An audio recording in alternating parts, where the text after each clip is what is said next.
istotne budete zdieľať so mnou rovnaký názor, keď vám poviem, že podľa môjho názoru slovenskej ľudovej piesni je nesmierne málo blúzových motívov.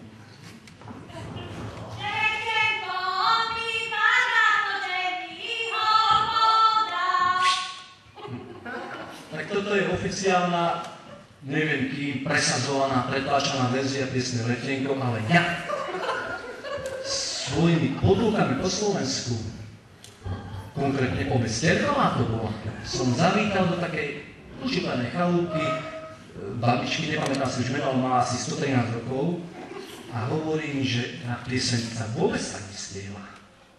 Tá pieseň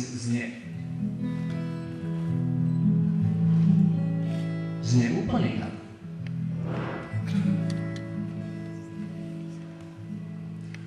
Sadla si za svoju gipsomatrickú gitaru, tá babička,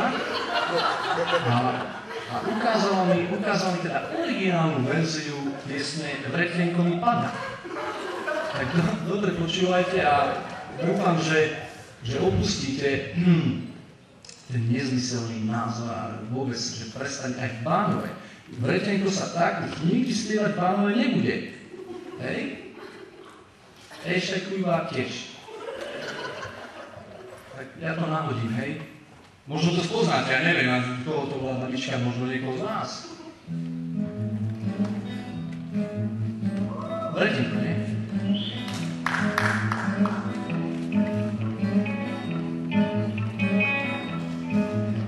Samba.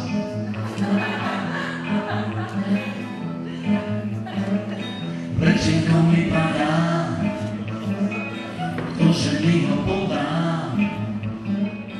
Nemám tu milého, ani brata jeho,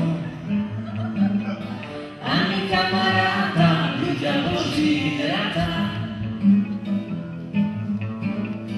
Ani kamaráta, ľudia Boží rada.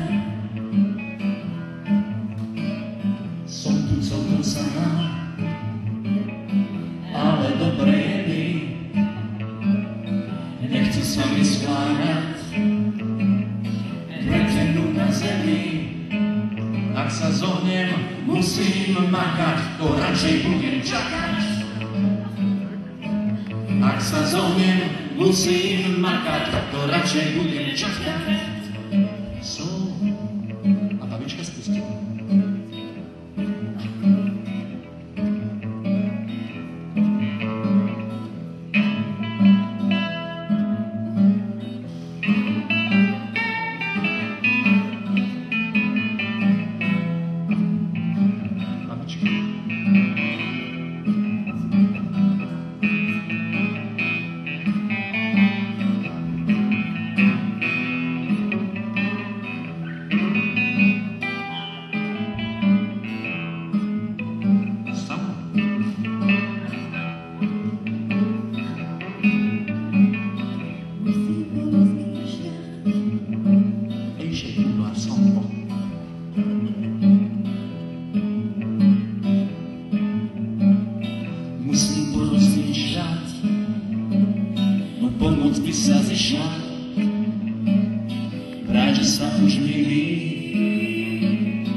Zdvihnú nástroj zo zeme a spravia koniec poéme.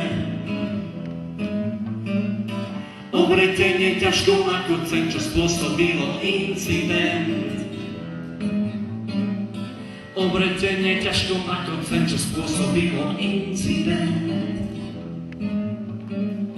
Vretenko mi padá, vretenko mi padá, vretenko mi padá, padá, padá, padá, padá.